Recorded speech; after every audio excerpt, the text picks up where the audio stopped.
Partimos agora para a análise com a ajuda de Tiago Ferreira Lopes, professor de Relações Internacionais da Universidade Portucalense, que se junta em direto por videochamada. Boa noite, bem-vindo. Ao contrário do que muitos analistas previam, não houve de facto uma declaração oficial de guerra ou qualquer anúncio de vitória por parte de Putin.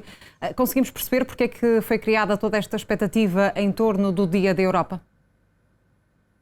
Conseguimos, e antes de mais agradecer o convite, uma vez mais, para estar na TV Record e explicar aqui duas coisas. Vocês referiram muito bem que muitos analistas previram várias coisas quanto a este discurso, mas a verdade é que nem todos os analistas previram isso. Eu faço parte, e tenho dito isto em várias intervenções que tenho feito, dos analistas que achavam que este discurso ia ser aquilo que foi, um discurso interno e muito necessário por duas razões. Por um lado, Vladimir Putin sabe que é arriscado misturar num discurso sobre a vitória na Segunda Guerra Mundial, um discurso sobre uma guerra que está em curso e que ele não sabe como vai terminar.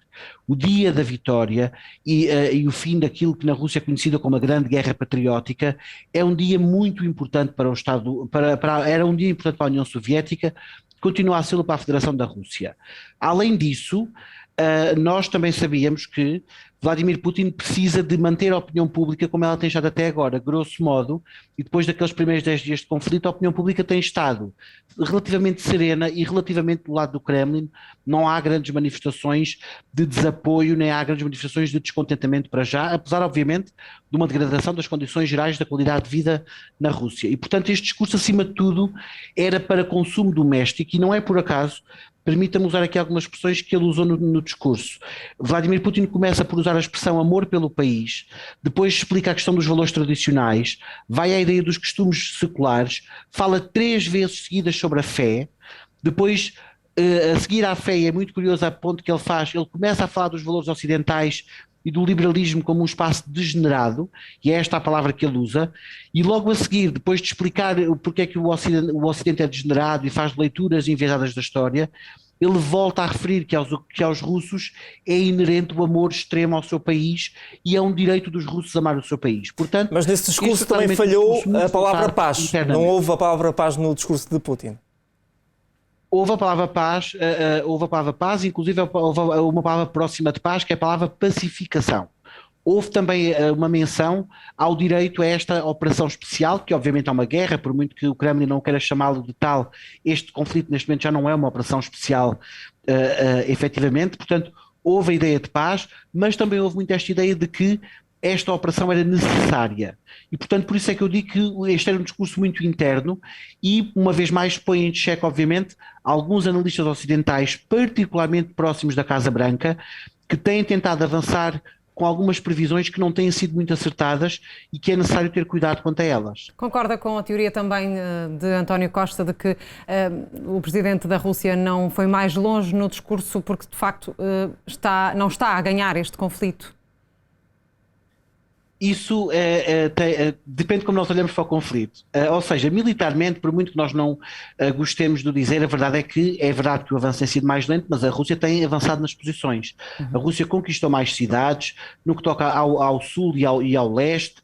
A Rússia é óbvio que não ganhou a campanha a norte e não ganhou Kiev, mas essa campanha já passou. Esta fase 2 do conflito tem corrido mais devagar, mas não tem corrido contra os intentos russos. Portanto, do ponto de vista militar, a Rússia avançou em posições, conseguiu travar alguma da oposição da Ucrânia e se não o fez de forma mais musculada é porque obviamente sabe que tem o Tribunal Penal Internacional a recolher prova e essa prova poderia eventualmente vir a ser enquadrada como crimes de genocídio e, portanto, há aqui alguma tentativa de refriar os impulsos mais violentos. Óbvio que do ponto de vista diplomático, esta não é uma vitória para o Kremlin. O Kremlin ficou desligado do chamado mundo ocidental ou do primeiro mundo na tese dos 3 mundos e, portanto, mas não está desligado do mundo global do Sul, nem do mundo oriental. Aliás, nas imagens que vocês mostraram há bocadinho, era muito interessante que uma das pessoas que está na plateia na bancada VIP é o presidente Paul Biya dos Camarões, que assinou a semana passada um acordo militar de compra de armamento à Rússia. E, portanto, não era o único representante de Estados africanos que estava na plateia. Portanto, a Rússia desligou-se, é óbvio, do Ocidente, mas não se desligou do resto do mundo. Professor, após 2 meses e meio de guerra, as sanções continuam a ser aplicadas, mas mesmo assim os ataques não param. O que é que podemos esperar dos próximos tempos? Eu aqui, normalmente eu costumo ter notas positivas, desta vez tenho uma nota ligeiramente menos otimista por uma razão. Não há, efetivamente, neste momento, apetite negocial das duas partes. O discurso que vocês mostraram no Zelensky, que é a segunda parte de um discurso que ele publicou ontem, num vídeo a preto e branco, com uma linguagem muito mais pesada, também ele muito encenado e muito coreografado, e, aliás, agradeço à jornalista ter feito essa menção.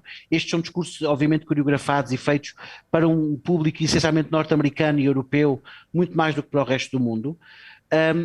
E em Zelensky o que é que nós vimos? A ideia de que ele está do lado certo da história e vai ganhar a guerra.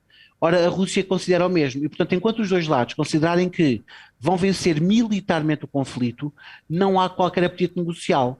Quando nós falámos há um mês e meio atrás, foi no momento em que havia impasse. Nem a Rússia nem a Ucrânia sabiam quem é que ia ganhar o conflito e nessa fase eles foram para a mesa negocial. Nesta fase estamos numa fase oposta. A Rússia tem no terreno avanços militares, a Ucrânia tem na frente diplomática avanços significativos com vários pacotes de ajuda militar e económica. E, portanto, enquanto a perspectiva for de que se ganha no terreno, não se vai para a mesa negocial. Muito bem. Professora Tiago Ferreira Lopes, obrigada pela sua participação no Fala Portugal. Obrigado, eu. Obrigado e boa noite.